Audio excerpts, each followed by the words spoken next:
কমল চাপৰিৰ এটা ঘৰ আৰু ঘৰৰ তলত উপলব্ধি কৰক এই পলসত মই সোমোৱাৰ একমাত্ৰ উদ্দেশ্যটো হৈছে গভীৰতাটো প্ৰশাসনক চৰকাৰক উপলব্ধি কৰাবলৈ এই পলসৰ প্ৰত্যাহ্বান নেওচি এই স্থান আহিবলগীয়া হৈছে এই গৰাকী ভদ্ৰলোকৰ এই ঘৰটো যিটো ঘৰৰ চিনচাপ এক ধৰণে নোহোৱা হৈ পৰিছে এই ঘৰটোত সেই দিনটোত পানীৰ কোবাল খুঁটে টচনচ কৰি পেলাইছিল সকলো ঘৰটোলৈ যাবলৈ মই প্ৰয়াস কৰিম সাংঘাতিক দুৰ্গন্ধ যিবোৰ পশুধনৰ মৃত্যু হৈছে সেইবোৰ চাগে ইতিমধ্যে গলিবলৈ পচিবলৈ আৰম্ভ কৰিছে যাৰ পৰিপ্ৰেক্ষিতত এক আনহাইজেনিক অস্বাস্থ্যকৰ পৰিৱেশে এই গাঁওখনত বিৰাজ কৰিছে ডাঙৰীয়া আপোনাৰ নামটো দিমেশ কলিতা কলিতা ডাঙৰীয়া দিমেশ কলিতা কলিতা ডাঙৰীয়া এতিয়া আপোনাৰ ঘৰটোৰ ভিতৰত মই যাব বিচাৰিছিলো কিন্তু তলা মৰা আছে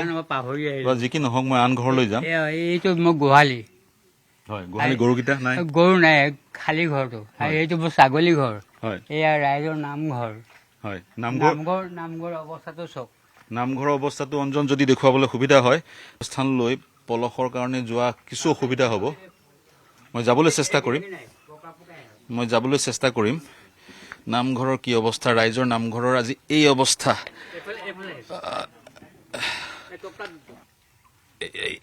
চাব পলসৰ কাৰণে খোজকাঢ়িব নোৱাৰা এক অৱস্থা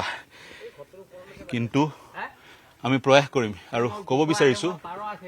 বিচাৰিছো পানী কিমান পৰ্যায়লৈ কিমানলৈকে উঠিছিলে অৰ্থাৎ ঘৰৰ একে ৰুফটপ পাইছিল গৈ এক প্ৰকাৰ পানী ঘৰৰ ওপৰেদি বৈ গৈছিল বুলি ক'ব পৰা যায় মই দেখুৱাব চেষ্টা কৰিম নামঘৰটো এইফালে কিছু পকাই গম পাইছো হয় হয় হয় হয় এইটো ৰাইজৰ নামঘৰটো পলস গতিকে এই পলসবোৰ আঁতৰাই গাঁওখনক আমি পুনৰ স্বাভাৱিক এক মাত্ৰা প্ৰদান কৰিবই লাগিব আৰু সেই উদ্দেশ্যৰে আমি আহি ইয়াত উপস্থিত হৈছোহি প্ৰশাসন আহক আপোনালোকৰ লগত গোটেই তন্ত্ৰটো আছে মেচিনাৰী আছে আহক যন্ত্ৰ পাতি ব্যৱহাৰ কৰক মুক্ত কৰক এনে বহুকেইখন গাঁও মই পুনৰ কৈছোঁ নেপালী খুঁটি বা আনখন বিহুবোৰ সকলোৱে দেখিছে এনেধৰণৰ বহু নেপালী খুঁটি বহু বিহুবোৰ আছে কমল চাপৰিৰ সেই একেই অৱস্থা আৰু একো এখন কমল চাপৰি আছে য'ত তেওঁলোকে যি সাহায্য পাব লাগিছিল সেই সাহায্য পোৱা নাই ৰিলিফ মেটেৰিয়েল বহু দূৰৰ পৰা সংগ্ৰহ কৰিব লাগে গতিকে এই প্ৰত্যাহ্বান তেওঁলোকে সন্মুখীন হৈছে আগলৈ আৰু 2-4খন ঘৰ আছে তেওঁলোকে আমাক অনুৰোধ জনাইছে তেওঁলোকৰ ঘৰখনো দেখুৱাবলৈ গতিকে আগলটো গৈও আন কেইখনমান ঘৰ দেখুৱাবলৈ আমি প্ৰয়াস কৰিম গতিকে আমাৰ এই যাত্ৰা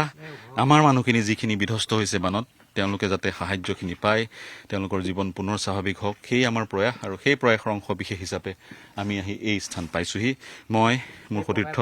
নবুল আৰু অঞ্জন অবিনাশ আহি এই স্থান পাইছোহি আৰু চাম তেনেধৰণৰ বহু গাঁও